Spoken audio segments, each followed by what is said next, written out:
25 Years of Vampire the Masquerade presents My Two Deputies.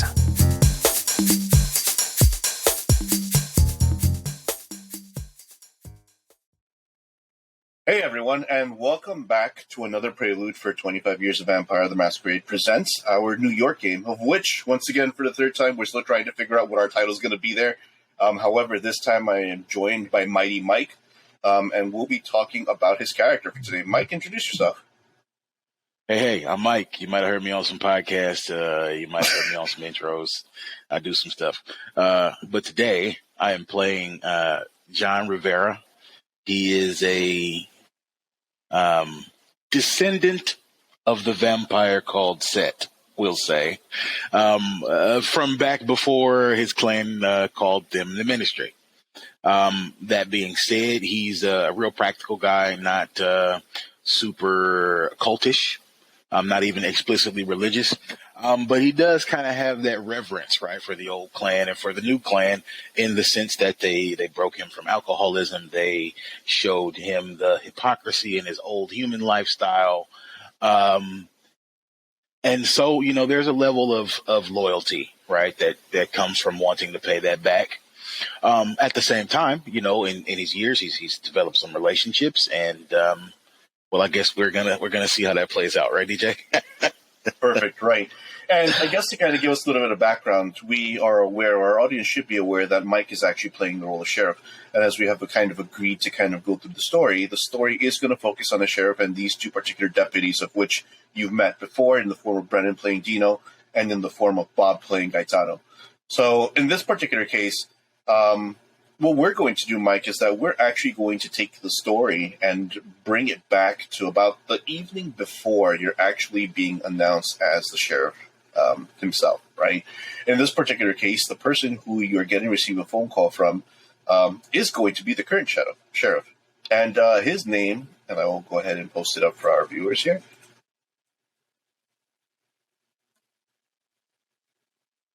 Yes. It's going to be one particular gentleman whose name is Kadir Al-Ismai.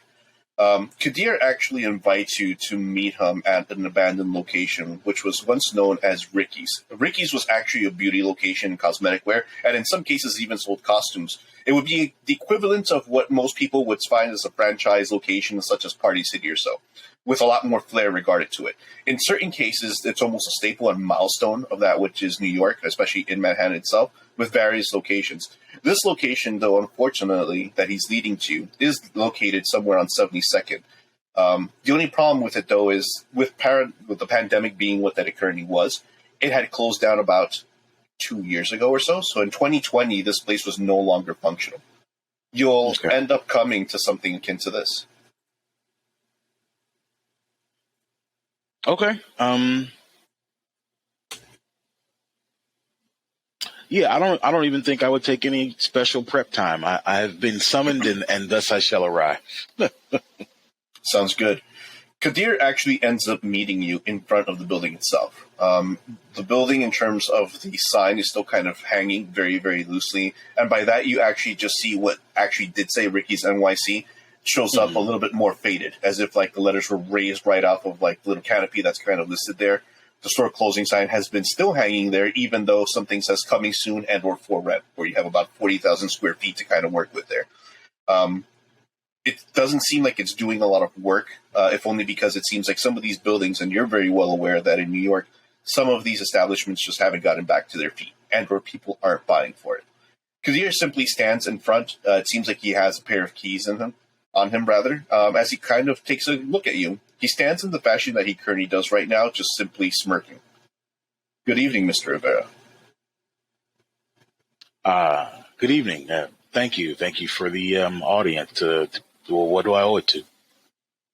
Actually, I believe I should be thanking you, all things considering. If you'd mind, would you wish to accompany me inside? Of course. Lead the way. Perfect. You'll see him just simply reach over for the keys as if he's always owned this location. It's kind of like he's thumbing through a couple of them before he reaches the right one, and he will open up the gate. He'll kind of lift it just enough to seem like he's actually straining himself to do so, almost as if, once again, he's just a mere mortal. He'll ask you to come ahead and go inside.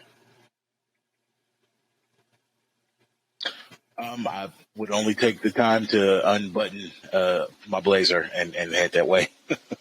Wonderful.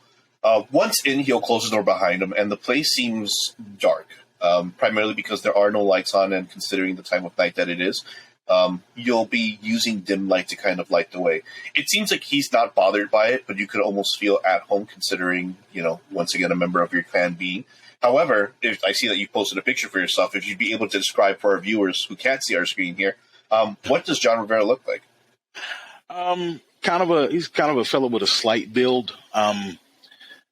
Appears to be, mid 30s, maybe late 30s. He's got some wear and tear on him.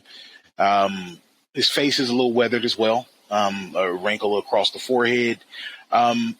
But he otherwise appears in good health. Mustache, tends to wear a traditional suit and tie, like maybe a police detective.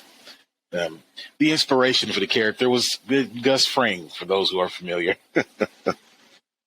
Nice. So, that being the case, of course you start wandering through the skeleton of that which was once Ricky's. You will see that a couple of shelves are still kind of standing, almost as if they were left behind by the previous owners, either because it was just too bothersome to get rid of, and or they feel that the new owners may be interested in them. He simply walks behind some of the counters first, as if taking a cursory glance, before he actually picks up something from behind the shelf and just pockets it and safely places it into a breast pocket into the suit that he's wearing. However, it doesn't stop him from kind of walking between the aisles as he proceeds forward. And you'll hear the echo of his voice as if he's not taking a look back, which kind of gives you a little bit of an awkward feel considering how dangerous this man once was and or is, being the former sheriff or soon-to-be former sheriff. Mr. Rivera, if you would, any reason why you believe you've been given this august position? Well, to be frank, I think it's because I'm a native, I'm from here. I am familiar with the sorts of people that I might have to make my business in the role as sheriff. And,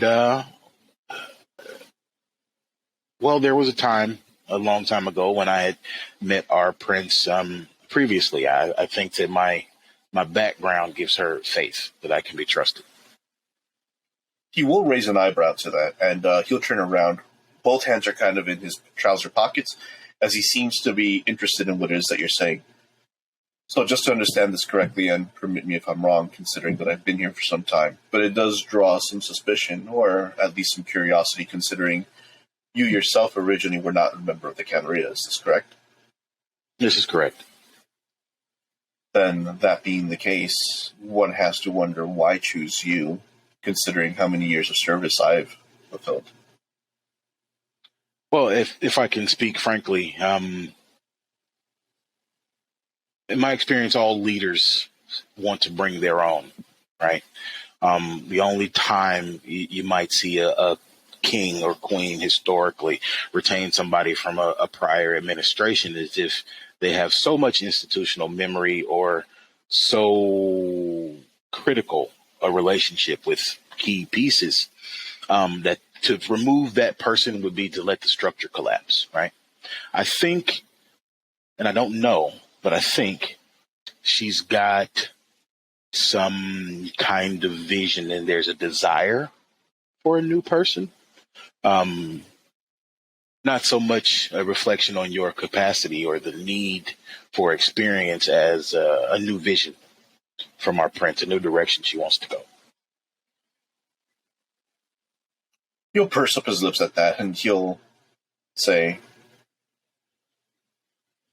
in some cases, this is actually a blessing in disguise.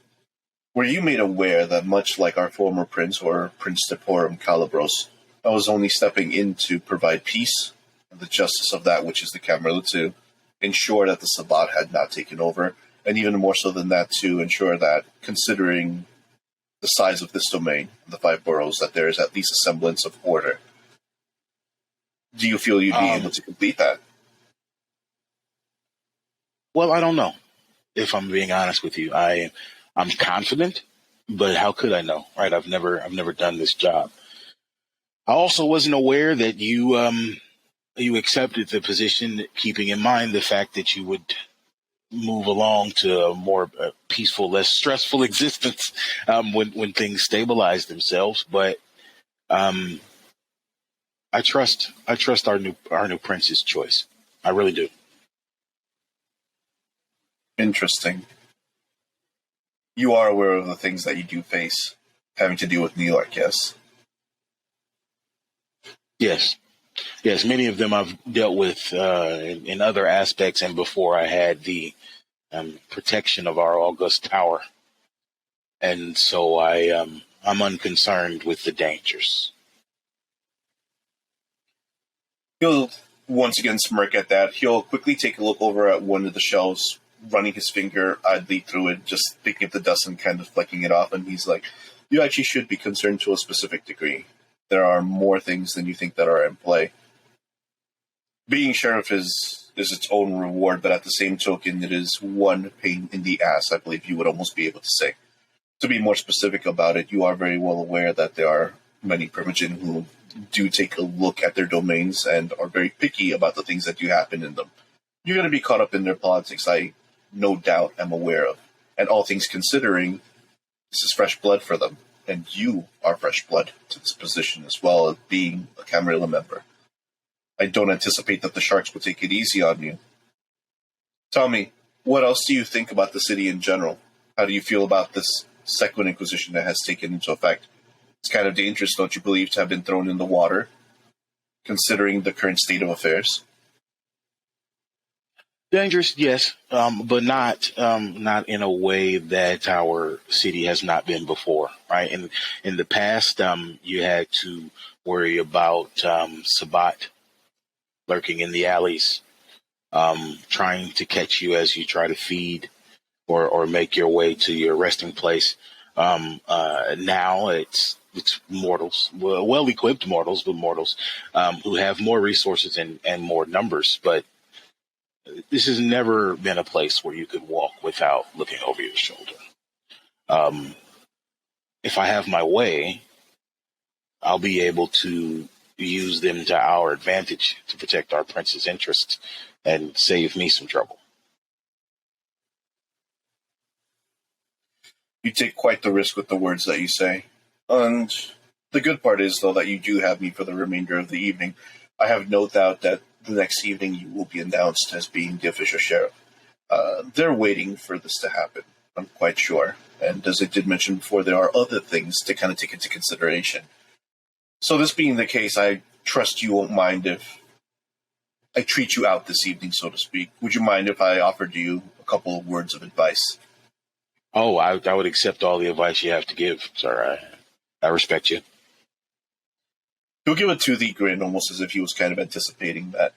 And he'll start walking almost as if unprompted towards the back rooms, where the storage is normally kind of held. He's like, please, if you'd follow me, I apologize, but I guess I'll begin the grand tour of sorts. I'll just give him his nod. If he is going to equip me to do this job better, I'm not going to stop him. I will listen attentively as the student. Right. What he'll end up doing is that he will take over forward step in terms of leading you towards the storage room itself. But as he starts getting closer, he'll actually slow his pace down to kind of walk with you side by side. His hands are once again kind of resting within his trouser pants with his thumbs just kind of sticking out. He keeps a casual gait about him, almost very, very graceful, very nonchalant, which is not how you normally see him. The sheriff you have seen in a couple of at attention, considering specific events whenever he's called upon. One of the things that most people are kind of afraid about is when he pulls out his saber. When that saber flies loose, most people are very well aware that it is time to, well, it's not like you could run this particular toreador from any particular situation. However, it carries a weight with him. In this case, it almost seems as if he is overjoyed not to carry the weight on him anymore. But on the other hand, he does continue to walk. He's like, there are a lot of things that have since changed since 1999. Among them, I would probably say, once again, the Second Inquisition becoming a thing most recently. But politics, as you would, have kind of made changes that I wouldn't have kind of guessed. For example, Calibros finally taking a step down. Panhard finally becoming our August Prince, and the Primogen Council, of course, deciding that she would have been a better princess as Kearney is than to depose her. There are many people who at one point or another had their eyes on it. You'd be amazed to know that at one point they even thought I would be prince, but that is not for me. I know better than to stick my neck into such things. However, I will mention about something. Were you familiar with the staff that I've kept at one point or another, or the situations that did occur post-99? At least from the camera's point of view. No, not at all. I'm not connected in that way. These are the things that they will prey upon you. Knowledge is power, Mr. Rivera. I'd hate to admit that old cliche, but such a thing is true. Are you familiar with Primogen Robert Larson by any chance? No, not at all. For you, Mike, Mr. Rivera may or may not considering there might be something that might drudge up his memory here. If you'd be able to, roll me perhaps an intelligence and politics roll. All right. Mm-hmm. Let's try to do this correctly.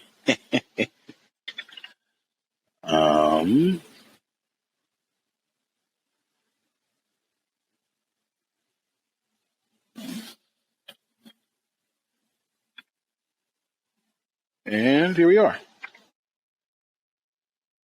Oh, that's horrible. That's atrocious. Actually, you ended up rolling the different one. We're looking for the B5 one. In that case, we'll pretend that didn't happen and try again. No worries. Wait a minute. Well, now I don't see it. Technical difficulty. Stand by.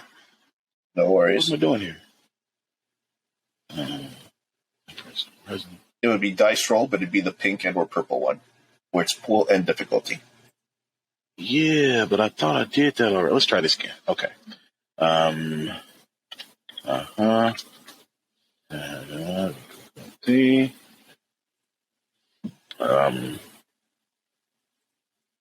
Wait. Is it going to give me number of successes or a number above a certain? Let's find out. Sure. There we go. Okay, perfect. Well, in this case, we'll say that. However, what you would do is you roll a dice roll. And the one that you are looking for is the one that says the standard roll under page 246. Yeah, that's... And we'll figure it out. The pool is... Right, so let's say it's 4. Yeah. Your difficulty is X. Oh, I see what it does. I see. Okay. Yes. My apologies there. I understand exactly where it's coming from there. Because you should also have a hunger. So pool 5. Right, which is what I was looking for, and then I didn't see it, and we'll figure it out later. No worries. So in this case, we'll do that. So at least I know it should be that one. However, yes, out of 4d10, you do succeed. There's a couple of things that do come with Robert Larson's name. Larson himself actually happens to be someone who is recently, and by recent I would probably say within the last 10 years or so, a thin-blooded primogen. What? He is a primogen of thin blood. And just the exact same feeling that you get is exactly what had kind of occurred. When you start sifting through the memory, especially of the Camarilla, you start wondering about the things that you do or don't remember, if only because this is just as shocking to Rivera to kind of put into place. You're very well aware that at one point or another, especially in the late 90s, such a thing would not exist. Yeah. You would have known that at certain points, thin bloods were but a myth. And even the myth that does come around, most people usually kind of put it to rest and hush. But what's even more curious about it is, yes, there is a thin blood on the Primogen Council, and you're not exactly sure whether or not this is a joke or what power this person must wield to even be considered a Primogen in the first place. However, on Kadir's side, he simply lets it ring in the air as realization slowly starts to dawn upon you, as he just simply watches your expression to find any faults in it or any thoughts that you might have. So there's a mixture, right? Like in this moment, there's that initial, this must be some kind of trick, right? There must be some kind of strategy to people, quote unquote, knowing there's a thin blood on the council. And I don't really think he's a thin blood. But then on the other hand, there's that feeling where if it's possible and if this is true, what does this mean for, say, anarchs that convert, right? Or La Sombra, or all sorts of other potential people that the Camarilla would have killed on sight that might now have a place under the big tent. My mind's racing, both as Mike and Rivera, with curiosity. Kadir was simply reading that expression on your face. It seems like you have questions, Mr. Rivera, or thoughts. If you'd like to share them, I'd be all ears. Well, I mean no disrespect to the institutions or to any of the titles involved, but what's the angle here, right? There's got to be a trick. Shenanigans, tomfoolery. Number one, why would there be a thin blood primogen? And number two, why would people be allowed to know about it if there were? The Cheshire grin appears upon his face a moment before he continues to walk towards the center of the room. As he does so, he simply just takes a quick look around. It would almost scare you to think that he has something planned, but in reality, he's just kind of measuring the room itself, almost as if it's his first time kind of being here, before he stares back at you. Would it surprise you to know that the things as they are now were not always as they were back then? In fact, post-99, especially upon Calibros taking the situation, certain concessions were made to appease the elders of the city. You are aware of this time of thin blood having been one of the prophecies, as they say, regarding, well, it depends on whether or not you choose to believe such things. It caused panic. Yeah. I mean, I've heard rumors and whispers, but people say all sorts of things when they're just talking about what some elder told their cousin on the Lower East Side. And I just assumed, it's the next thing to be paranoid about. Oh, it's more than paranoia, I assure you. There was at one point in time where I did have many deputies who were performing their particular duties, and to make you feel safer about them, I've dismissed all of them. They have been relieved of their duties. I would not be surprised if for whatever reason they reached out to you. But on top of having deputies, there was a gentleman I kept on retainer, so to speak. His name was once David Morgan. I say that because David Morgan is no longer around, if you permit me a moment, and he'll simply reach into that pocket of his, that breast pocket where it seemed like he had reached for something before behind a counter, and he'll present to you a picture. Mm-hmm. Oh my. That is intense. How did he get this way? I put him there. Oh, so he earned this condition. Earn is subjective to the point, Mr. Rivera. David, and it is no fault to Mr. Morgan at all, but David was actually quite good at what it is that he was doing. He was the Scourge. He did a very good job of ensuring that many thin bloods, did not come to light, so to speak. However, times have changed, and with a new thin blood coming into power, David could not be allowed to exist in the fashion that he was. Too much bad blood. Him being active would only be a bad reminder to those thin bloods that still do exist and or the current primogen as it stands. Why do I tell you this? David, as far as the world is concerned, had been rid of. However, who would I be to not afford him a reprieve of sorts by giving him a chance? And so, I put him low, and he rests. Right here, actually, and he'll step on the ground. You had him in the Foundation, or are you telling me there's a super secret crawl space? Well, he's baked into the Foundation. I would like to prefer to say interred, up until the moment that something is done regarding the situation. This is my first gift to you. Since I am no longer sheriff and it is no longer my problem, perhaps you may or may not find redemption under you. Perhaps you may or may not decide that the story of David does end here. Obviously, of course, the prince is the one to have the right of destruction, but even she does not know what the story of David is. However, I tell you. Once again, you might ask yourself, well then, why is David in such a position? Why is even a thin blood primogen on the council? Some will tell you perhaps it is a joke, because it is not one to have a thin blood primogen, but I will tell you this. And he'll take 2 steps towards you, and he'll kind of lean in a little bit, as his hair kind of dangles from his neck. You did mention the Anarchs before, and Panhard has done a good job of trying to keep the city's tenuous peace at bay. But how many Thin Bloods do you think exist within the island of Manhattan alone? Not to mention the other boroughs. I mean, I've never met one, at least not to my knowledge. I don't know how they conduct themselves. I don't know. 30, maybe, in the city? 40? That's a conservative number you speak of. But I will be honest with you. They are but roaches. Hidden beyond sight, and unless one is particularly looking, they will not accept and or know that they are rather rampant across the city itself. And him being there, one would assume perhaps he does have ties to these Thin Bloods, or perhaps just even giving him the title keeps him at bay. So, to be clear, when you understood that our prince was going to elevate a Thin Blood primogen, you retired or gave a vacation to the prior steward whose primary role was to hunt them.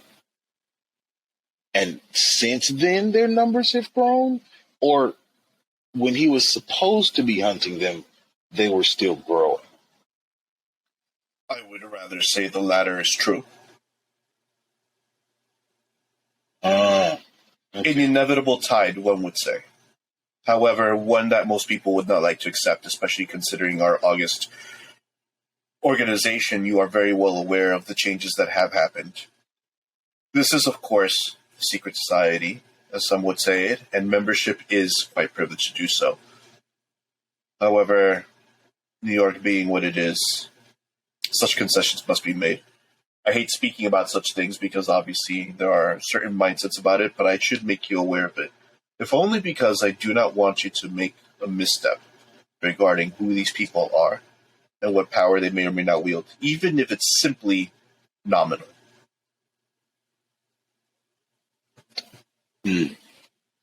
Okay. I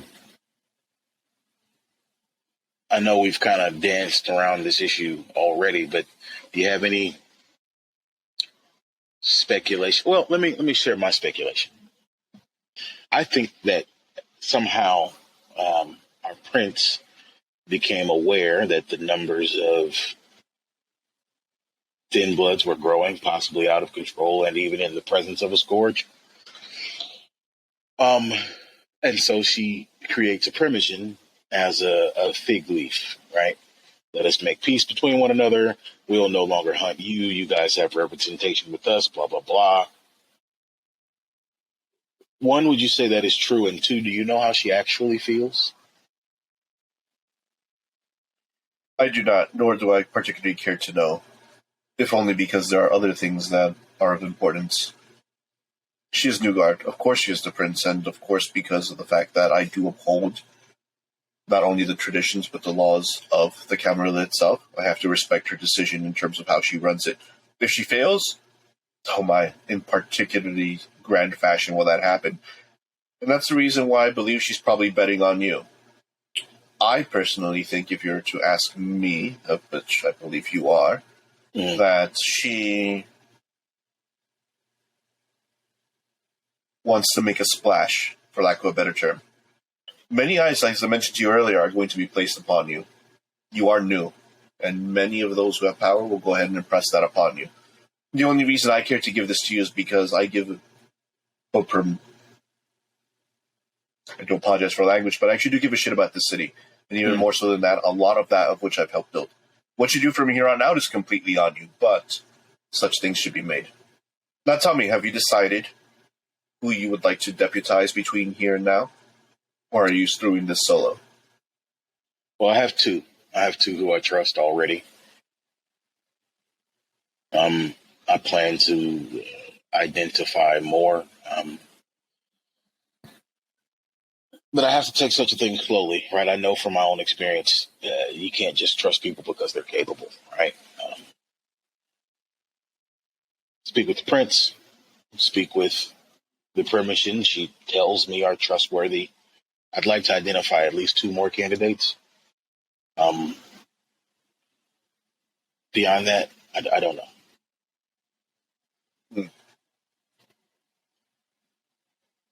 A bit of advice, if I may. Of course, of course. They know you could be weak. You understand this, yes?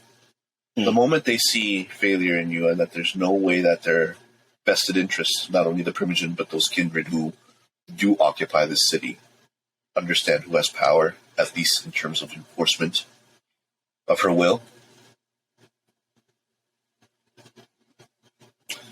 you may or may not go missing.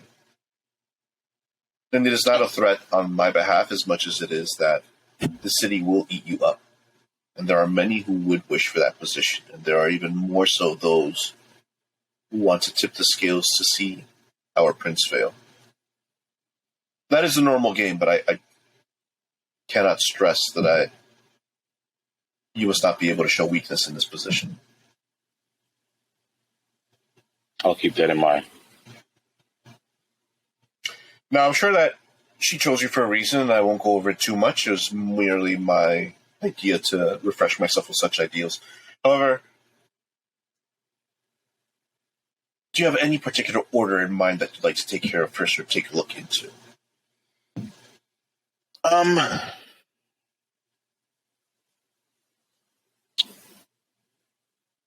thing that I don't understand, again, I've never had this role, and we took a different stance where I came from, is does our prince consider it my priority to enforce her laws or to clean up the messes that others make in her territory? Because I see the roles as very different, right? If she wants me bagging offenders and making examples of people, there are ways. It's a simple sort of thing. Happens on the street all the time, for sure. But if her expectation is that I more proactively police the domain, her subjects, for even potential masquerade violations, right? More risk management than rules enforcement. I definitely like to get some clarity on that immediately, and then round up my guys and put them in task. That sounds like a question you should be asking the prince, don't you think? Yeah, I think I'll make that my business tonight. I would certainly hope so. That sounds like something you should. If not, why else would she put you in the position if not to either see you succeed and herself by proxy doing so? Unless she's trying to make an example out of you, but she plays a very dangerous game by doing so. I would not assume such a thing because obviously she has done what was necessary in order for her to achieve the position. Out of curiosity again, what is your... No, I won't ask that question. That's between you and the prince. However, once again, that is your relationship with her. I do have one last thing to do, though. Would you care to join me? Of course. I'm happy to assist. Perfect. We'll leave Dave. And he'll just, once again, tap twice on the floor. Sleep well, friend. I'll kind of give like a half-hearted salute and say, another time, Mr. Morgan. And as he starts walking towards the exit, he'll kind of just motion towards, the photograph that was handed over to you. Mm-hmm. He's like, you may want to go ahead and take care of that in a fashion. I wouldn't quite wave it out to the public, of course, it being evidence at all. Rather, though, he's quite desiccated. Still, you want to flash that out there. Right. And I will, I think I will let him see me to that picture into an unrecognized mass of paper and spit it on the ground. To that, he'll simply smirk as he allows you to exit. He'll close up shop once again, and at that moment, he'll simply grab the key, pull it out from the keychain itself, and he'll hand it over to you.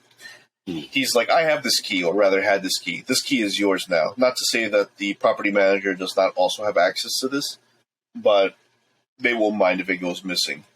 I'll make sure that you have access to it as well. But I heavily doubt that this location will be occupied anytime soon. With the way that prices are currently going in New York, chances are it probably won't be occupied within the next year. Unless for whatever reason, economics change. And that goes beyond that. And he'll quickly start walking towards the corner and turn it, as if a vehicle is also being parked somewhere where it really shouldn't. You will notice that he's kind of parked where a hydrant is, but no one has ticketed his vehicle yet. He drives as this time, like a Tesla, a black one of the newer models that doesn't seem to be bothering him of sorts, and it almost seems to him so inconsequential how he walks towards a vehicle or even treats it. He doesn't even mention it. It's almost as if he treats it like a city bike. Right? For those of you who aren't familiar, it's literally like a bike that you rent. Every one of them look the exact same because all it is are just like blue colored and very, very thin wheels. We have some of those out here. Yeah, the wheels almost look like they're plastic or something. It's off-putting. Right. And it's funny exactly because that's exactly how Kadir kind of treats the vehicle. And he's like, if you would, feel free to sit in. Absolutely. Yeah. I'll head in first. He'll get in the vehicle and he'll actually start driving down. He'll actually start driving downtown. So from 72nd, he's going to start heading down towards NYU. You can tell because based on his route, you know the city in and out. It doesn't seem like he's stopping anywhere nearby. Manhattan, in terms of how the Kindred take a look at it, the domains are kind of spread out in such a fashion where you're pretty well aware of why you would occupy certain space. Mortals know it to a certain degree, too. A good idea of it would kind of be like Times Square at one point or another being the Disney location or a touristy spot. But it's only the facade of doing so. When you really start thinking about where people start occupying certain sections of Times Square, you know that there's a reason behind it. And even behind that nice sheen that once existed, you start seeing where the cracks are starting to come into effect. You're very well aware that one of the things that is occurring across New York is the stability of people coming back onto the streets has changed. There are a lot of folks that do seem happy, but during the day, the news runs rampant that society, post-COVID or at the end of COVID, as we're currently seeing it, still hasn't fixed itself yet. But it leaves one wondering. Kadir will continue to drive for a little bit longer before he starts getting closer towards Washington Square Park, closer by where NYU is. It's a shame, you know. A shame?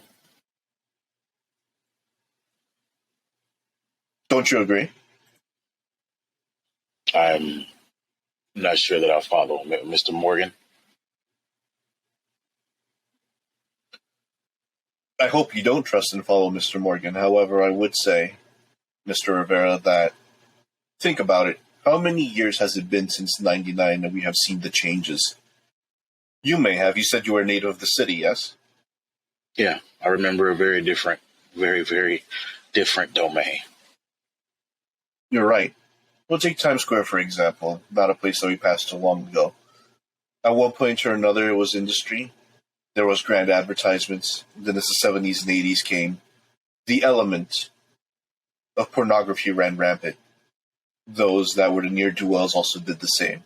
And it stayed across into the early 90s until Giuliani took over, and then Broadway shows, Disney, colors and lights and tourism, oh my. And that had stretched, far into the 2000s, and now we are where we are now. Is there that sheen once again of there being industry? Of course. But what about the people? Not the same.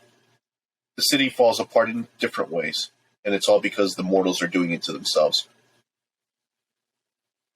Yeah, I'm inclined to agree. I've seen some of that up close, and I don't know. I prefer people who value time and the relationships that matter, and their self-destruction comes with a sense of dignity, at least.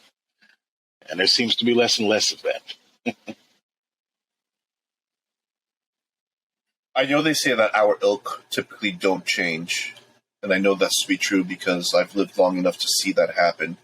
However, there's always that glimmer of hope that one believes may or may not change based on catastrophic events or things that normally would cause one such as ourselves to kind of re-examine our life. Poetic as I might be, and I hate being so, I wonder what the city will be like now, moving forward under your care. I have many talents, but prophecy is not one of them. I'll settle for minimizing loss of life and maintaining our ways. After that, we'll see. We shall, shan't we? Very well. He'll pull up to a specific location near what seems to be, or rather what is, Washington Square Park. Prepare one moment. ST loading.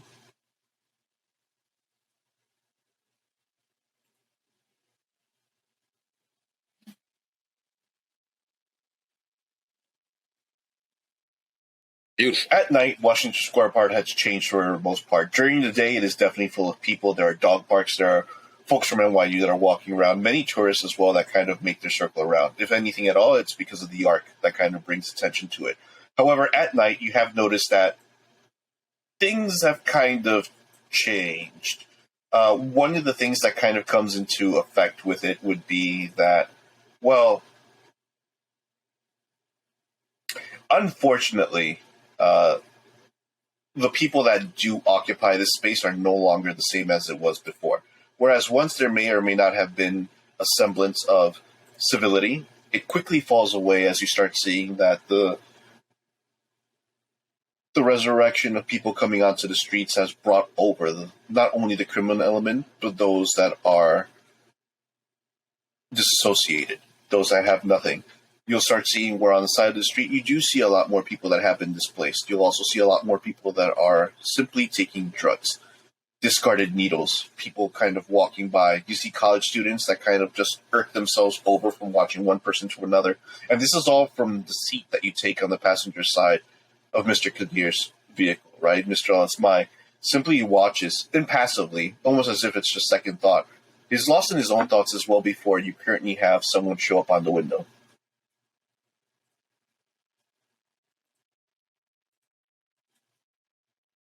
You said I currently have someone show up. Can you say that one more time? Sure, you currently have someone that shows up at the window. 1 second, ST loading. Oh, okay.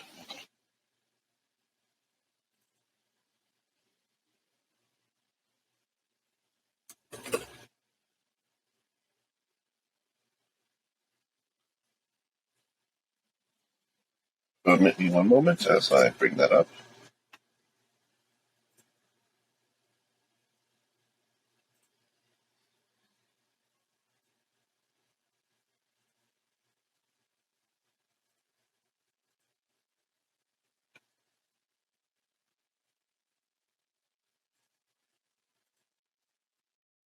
Gentleman shows up, if such a thing could be said, with hood up at Kadir's side. You'll hear him simply knocking, rapping with his knuckles very, very lightly across it. You'd almost figure that someone like Kadir would be annoyed by it, but he just simply takes a look over at the guy and rolls down his window unceremoniously.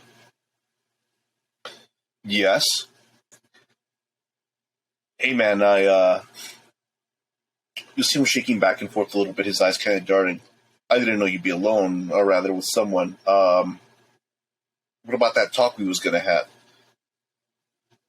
Kadir simply smiles. He's like, oh, well, we are going to have that talk. However, actually we won't. And you'll simply lean back and take a look over at you. He's like, perhaps it's time I made introductions. Yo, what do you mean introductions? Don't worry about it. Everything's going to be fine. Priest, let me introduce you to Mr. Rivera. Mr. Rivera, this is Priest. He kind of has quite an amount of sway, as one would say, down here in Washington Square Park. I trust you've probably both not met. Priest, and he'll kind of lean in a little bit rather on the side of the window. This is going to be your new sheriff. You may want to have a couple of words with him. In fact, I'll give you the opportunity to get yourselves acquainted.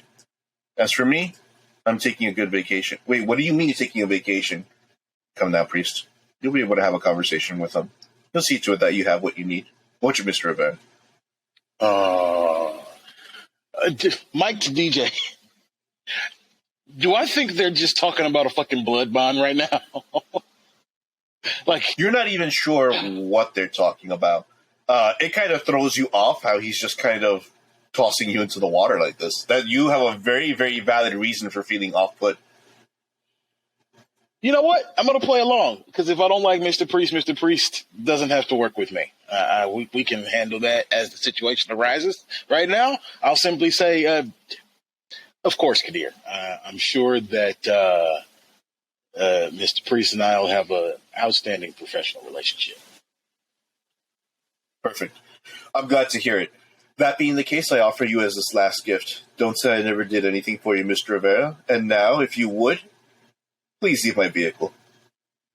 Absolutely. I'll hop right out and kind of wave to Kadir and find myself a bench to sit on and chat with Priest. As, Kadir rolls up the window and you step out of the vehicle, he's like, yo, what the fuck? And the vehicle passes on by. And there on the street, as people are passing by, you are left with this guy just staring back at you. He's like, yo, was he fucking kidding? Like, no, he's not kidding. Come here, lower your voice, and tell me what you need, Priest. What's going on? There's well, shit.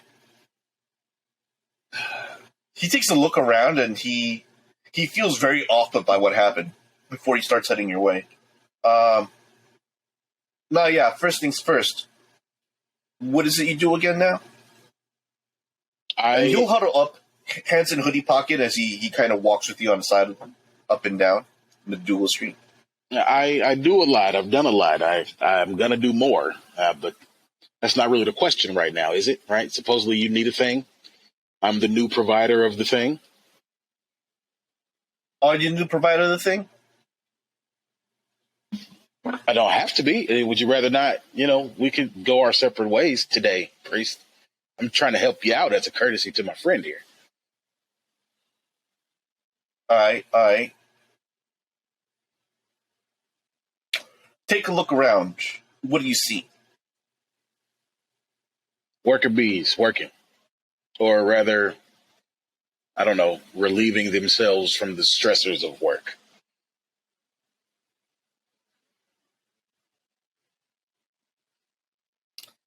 Man, this is going to be fun.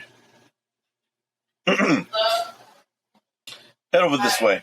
And he'll walk towards one of the brownstones and just kind of puts himself against it. And he'll rest up on it and simply point towards the people that are kind of occupying the park. In that time, he'll say, tell me about these park goers.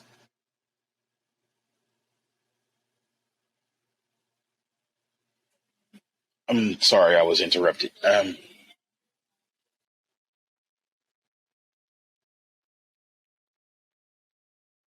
What did he just ask me for again? I'm sorry, DJ. Sure. He's asking you, what do you notice about these park goers? What do you notice about this neighborhood? I think they're absorbed. I think that they're here because they want to be. I think that this looks like cattle being led to slaughter on some level. And they seem pretty okay with it. What are you asking me? You don't seem that far off the mark. I'm going to tell you what. See those people shooting up? That's prime time meal, my dude. This is priest domain right here. Now, New York is going to be telling you as of right now that all these people that be shooting up and or leaving drugs on the street, there's a problem. They ain't no problem. There's a market for it. My market. Now, see, this is my product that's out on the street, but I have a small problem with that. Can you guess what that problem is, Mr. Rivera? I can make assumptions. I'm thinking people becoming more accepting of doing this in public is hitting you in the pocket somehow. Am I close? You close, and you know why? Because fucking people want to call in the cops on that. Now, it is a thing that we kind of had in the past that was kind of going on, that was working to my thing, whereas the cops ain't doing too much about it. God bless the district attorney for being a pussy, because he ain't doing shit about it. But you know who is getting upset about it? The neighbors. And I can't have that shit happen. Now, at one point or another, I'm going to tell you, about 2 weeks ago, they started hiring private security to walk around and start pushing these people out my way. I can't have that happen. Yeah, of course, you could probably say I could probably move them in the shelter and or like another location where they can start shooting up and doing thing. But then you start moving my product around, and I can't have that be the case. Because sometimes I might get someone who wants to get that kick. And my product is literally right here. Now, what I'm asking for, because if Kadir telling me he's going on vacation, he ain't doing this job no more, and you're going to be up in here, I know he's supposed to be busting ass at one point or another, and that's a thing. But I'm also the type to go ahead and make connections. And you being where you currently are, I could be of use to you.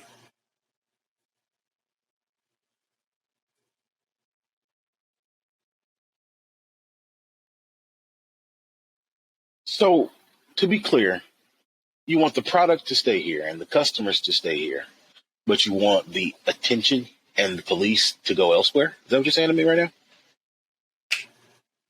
Bingo. That's a tall order. I'm not even going to promise you I can make that happen. But let's say, hypothetically, I can make you king of the Washington Park drug den. What do I get? I'm already king, baby. You ain't got to say anything. In fact, these people, the reason why I'm called priest, you got to be talking about this. You know why? Because they got their woes, and don't think I'm a humanitarian. I'll listen to their woes, and I'll take care of them. I'll make sure I give them what they need to go ahead and get that piece of the pie that I ain't getting anywhere else. They ain't got to have no college degree, and even those that do get a college degree get the nice, sweet bliss of the stuff that I offer them. They ain't getting that anywhere else. You feel me? So that being the case, I'm just asking for something here. Now, what I would be able to do is, I know that at one point or another, this game is all played off of that. And me, Kadir had a little bit thing going on that was on the side. Don't think about it too much. But now we're talking you and me. I just kind of want to bring it to your attention. That's all. Now, maybe you might be able to help me out. All I'm asking for is that you make sure that these people don't, I don't know, put too much attention where I currently am. I don't care whether it's the cops. I don't care whether it's you making sure that these private sec folks don't get in the way. Hell, I don't even care how it ends up happening. All I'm saying is I just need, realistically speaking, I know I can't ride this train forever, but 2 months. All I'm asking for is 2 months to keep it the way it is. Well, if you'll allow me to be a little bit nosy, Mr. Priest, what's the plan after 2 months? You planning a relocation? You planning on changing your market, a new customer, a different supplier? That's up to me. That ain't on you, baby. Now I'm getting it. You're going to squeeze me? That's a different story altogether. But you seem a little bit green, and you know what I'm saying? I respect the fact that you try to make your hustle too. Let me help you out to help me out. Right. But if you're not telling me precisely what you need other than time, and you don't, that's all I need. Wait. But I can't just magically drop a dome over Washington Square Park, right? So what I'm saying is, if you want me to facilitate what you're trying to facilitate, I need to know what kind of time you need, right? I don't have a magic wand to make the NYPD and Allied Universal leave you alone. But I can create time of a kind depending on the time that you need. So give me some information other than make the bad guys go away, and maybe we can make a deal. For this, sir, if you'd be able to, your manipulation and persuasion, if you would. Oh, that's not going to go well. Yeah. Here we go.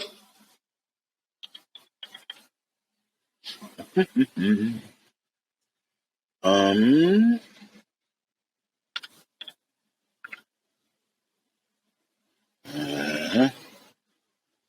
And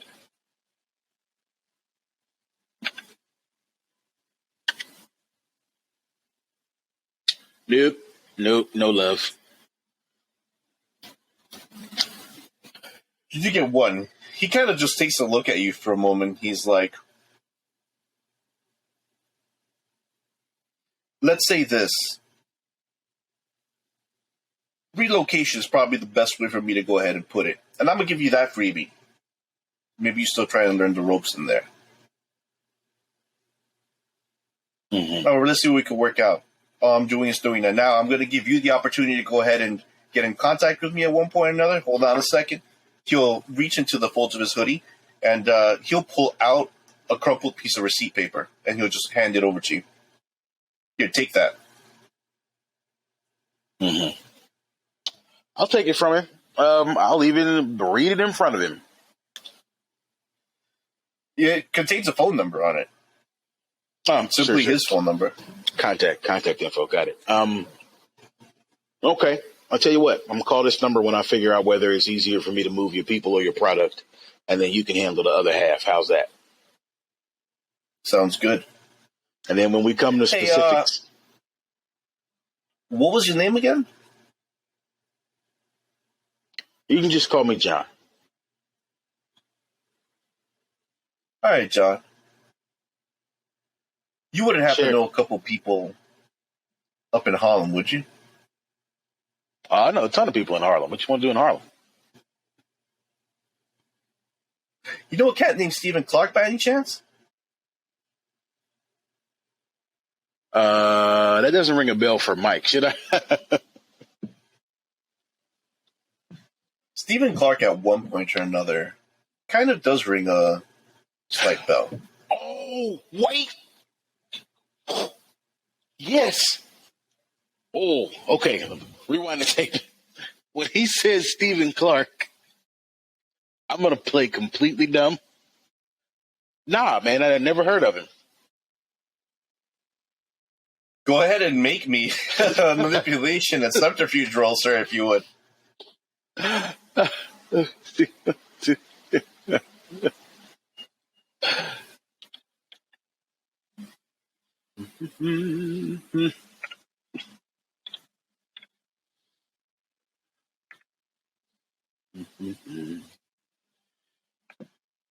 Come on, dice gods. All right. I guess I'll take it. Just enough to succeed. You play like straight face, that Gus Fring face of just like, as he has that conversation. He's like, you sure? And without you budging, nah, all right. I'm just saying you look familiar is all. It could be a couple of things. My bad. I don't mean to be particular about it. However, you give me a call when you figure this shit out. That's if you want stuff. Listen, man, there ain't too many of me around. Not only that, but the info I could provide for you, considering the services, primo. Well, I do appreciate it. I can't tell you too much, but Kadir was right when he said I'm kind of stepping into a new role. But understand I'm not new. And I might be able to help you out in more ways than you think. I'll be in touch, Mr. Priest.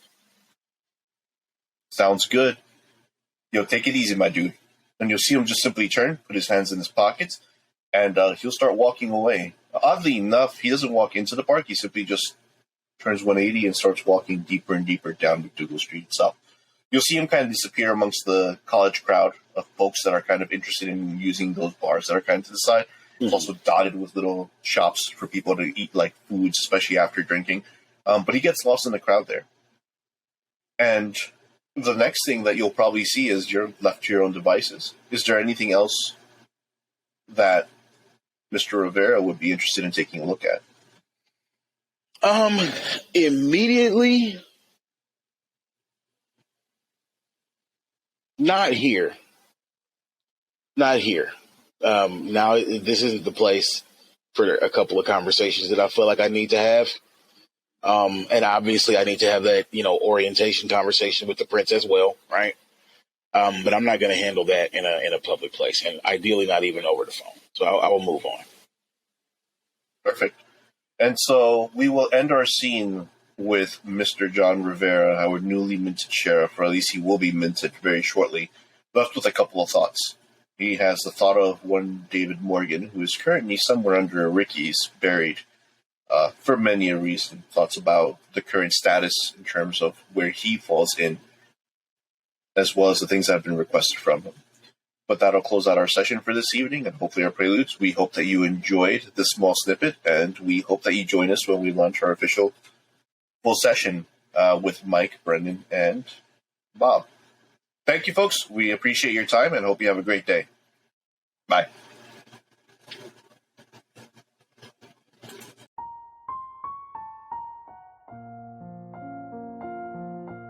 Thank you for listening to our 25 Years of Vampire the Masquerade podcast.